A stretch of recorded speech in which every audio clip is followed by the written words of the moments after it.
If I had to describe dating in Korea in one word, I'd say tricky. And honestly, before meeting my husband, I was starting to believe that finding something real here was nearly impossible. Between dating apps, mixed intentions, cultural differences, and men who just weren't looking for anything serious, I had almost given up completely.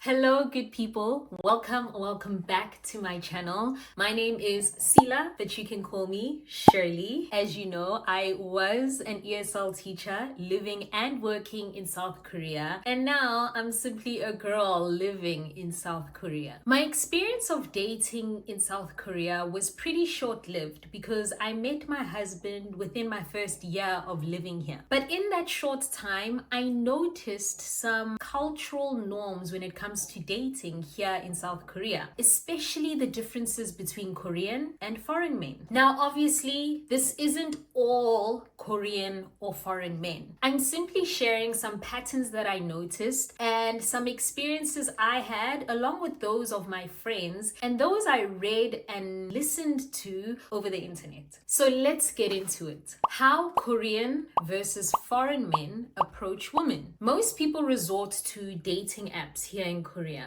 and that's mainly because Korean men are not known for approaching women out in public unless they have some liquid courage.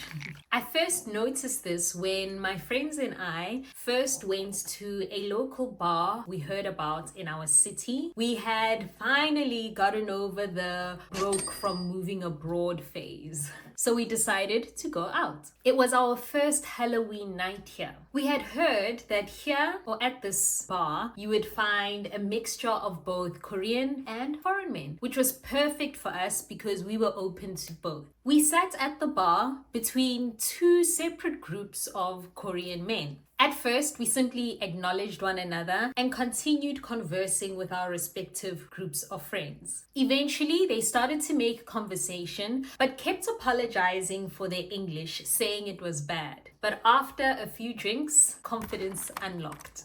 Suddenly, they were talking more, offering to buy us drinks, and we actually ended up having a pretty fun time together. On other occasions, I would notice Korean men would simply stare at you and not do or say anything to you. But after a while of living here in Korea, I got used to always being stared at, so I quickly got over that. Foreign men, on the other hand, will approach you directly, whether they have alcohol in their system or not. And that same Halloween night showed me that exact difference. As the night went on, the bar got packed.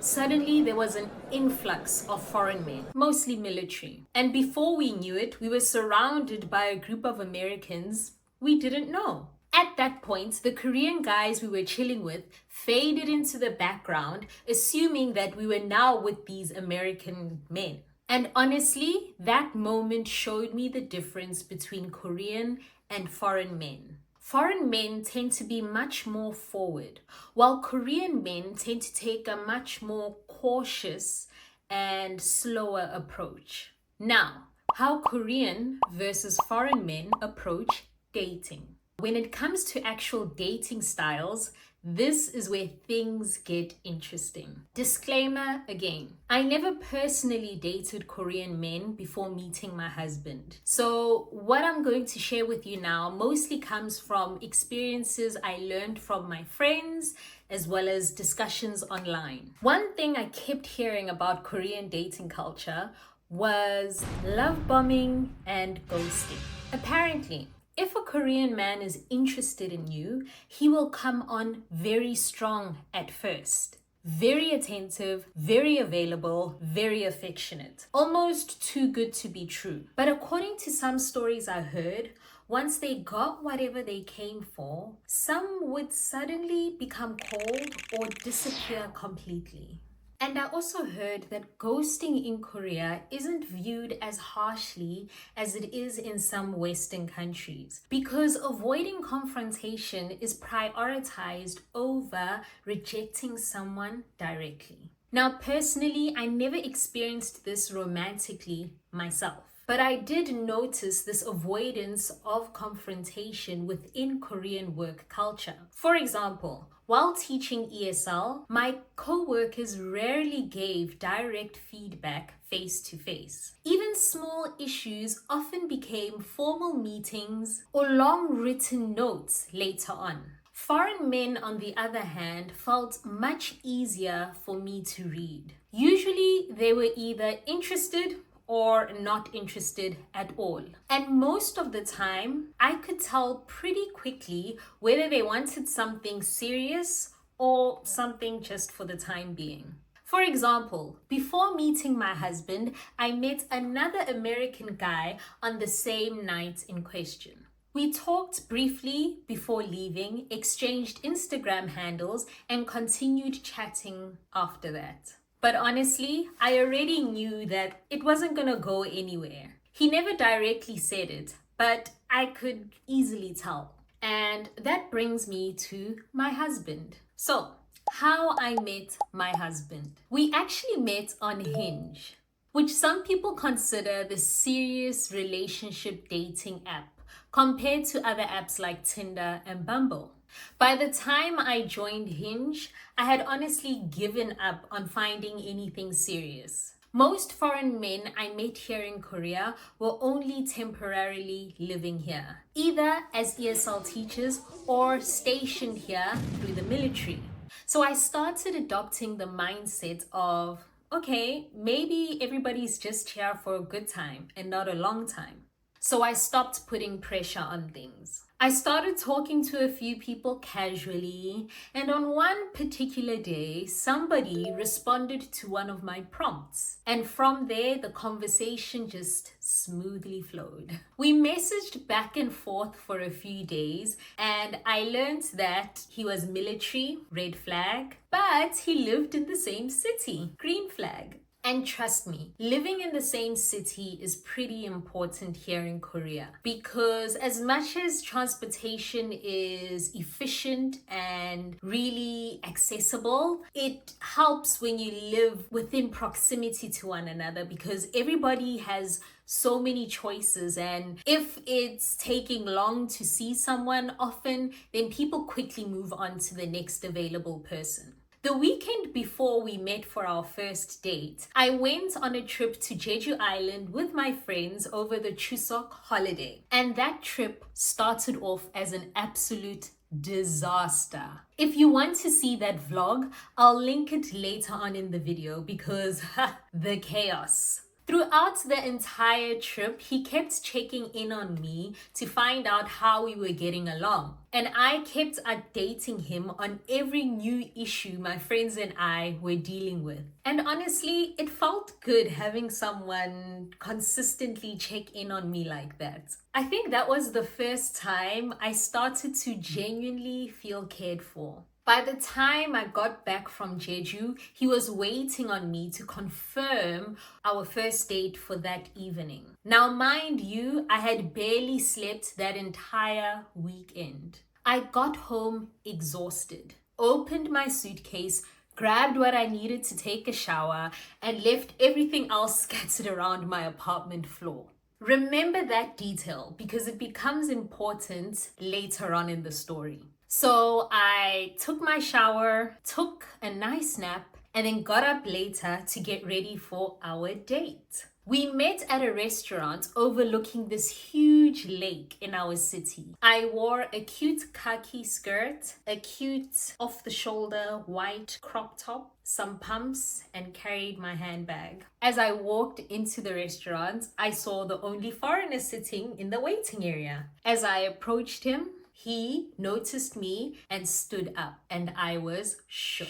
First of all, he was way taller than I expected. Secondly, he smelled amazing. Thirdly, he looked way better than his pictures. On top of all of that, he has these eyes that feel as though he's staring deeply into your soul. And man, can my husband hold eye contact. I was impressed immediately. Now, surprisingly, I wasn't nervous at all. I think I was still partially running on exhaustion, sleep deprivation, and leftover vacation alcohol from Jeju. So instead of being shy, I was just talking continuously. The date itself felt easy. And when I say easy, I mean there was no overthinking it. The conversation flowed naturally. He listened attentively, asked thoughtful questions, and seemed genuinely interested in getting to know me. Obviously, I gave him the same energy back. When it was time to pay, I was prepared to pay for my own meal, but luckily, he didn't let me. Yep, I was absolutely going to judge him if he did. No shade to people who split the bill on first dates. That's just not my thing. After dinner, neither of us wanted the dates to just end. So we decided to go on a long walk around that beautiful lake I was telling you about. Now, if you don't already know, this lake is huge. When I used to live nearby, I used to jog around it in the mornings. And that jog usually made up about 8 kilometers. That night, we walked the entire lake together, just talking and getting to know one another. Eventually, we realized how late it was getting. So we wanted to look for a cafe to sit at and continue our conversation. However, most coffee shops were already closed. So I suggested this cute little bar in my neighborhood. Over some glasses of wine, we just kept talking. Now, this is the part I know you all are going to judge me for. However, I don't care. So let's continue. By the time we left this little bar in my neighborhood, it was already after midnight. I mentioned that I was just gonna walk home since my apartment was nearby. You can do that in Korea sometimes. And since my apartment was in the same direction as the lake we were at, he walked with me so he could go to his car where he had left it parked near the restaurant. However, as we got closer to my building, I invited him up.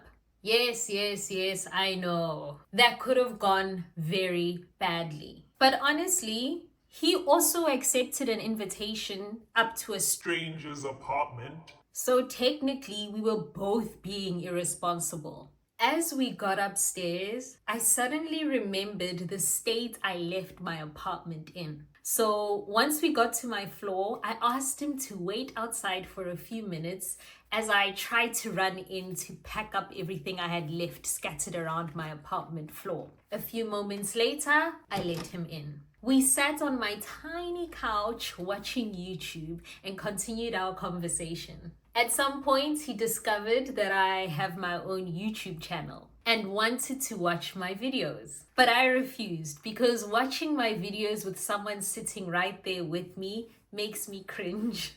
We stayed up talking for another couple of hours, and eventually around 3 a.m. he stood up to finally leave. I offered to walk him out, but the gentleman he is refused. And right there at the door, as we were saying our goodbyes, we shared our first kiss, and then he left. After our first date, we were both reeling with excitement. That was made clear by the conversations we kept having during that week, and even till today, we sometimes laugh at one another about it. We were busy asking one another questions about how long we wanted to stay in Korea for, which was suspect, you know? We met on the Tuesday towards the end of the Chuseok holiday, and that following Friday, we met again for another date. We went to this Time Travelers Festival that they hold here in our city every year. I remember walking towards him, and before I could even greet him, he grabbed my face and kissed me right there on the side of the road. I was honestly caught off guard and shy because there were people everywhere. But at the same time, I was completely smitten, so I wasn't complaining. We spent the evening together. I met some of his co-workers, and it ended up just being another great night. From there, we just kept seeing each other more and more. Eventually, once things started getting serious, we started spending more time at my apartment. Because he lived on base, and signing on to military bases can be such a tedious task. Now, here's the funny thing. This man never officially asked me to be his girlfriend. A month or two into our relationship, I asked him about it. He looked at me as if I was the crazy one for asking and simply said, duh, we started dating the day we met. Sir, what do you mean? But anyway, what can I say? We're married now. So I guess he was serious. Dating in Korea can definitely be tricky, confusing, exciting, awkward, and sometimes chaotic. But for me, it eventually led me to my husband, which honestly still feels crazy to say out loud sometimes. And again, this is just my experience. Everyone's dating experience in Korea will be different, and that's okay. I hope you enjoyed hearing about my dating experience here in Korea and stayed till the end. If you have any questions about dating in Korea or how I met my husband, leave them in the comment section. Please remember to like the video, leave a comment, share it with your friends and family, and subscribe so we can continue growing the Shirley's 30s family. Let's also stay connected. Follow me at Shirley's 30s on Instagram. Thank you so much for tuning in once again. I really appreciate the support, and I hope that my content keeps you coming back for more. I will see you guys in our next video next Sunday, same time.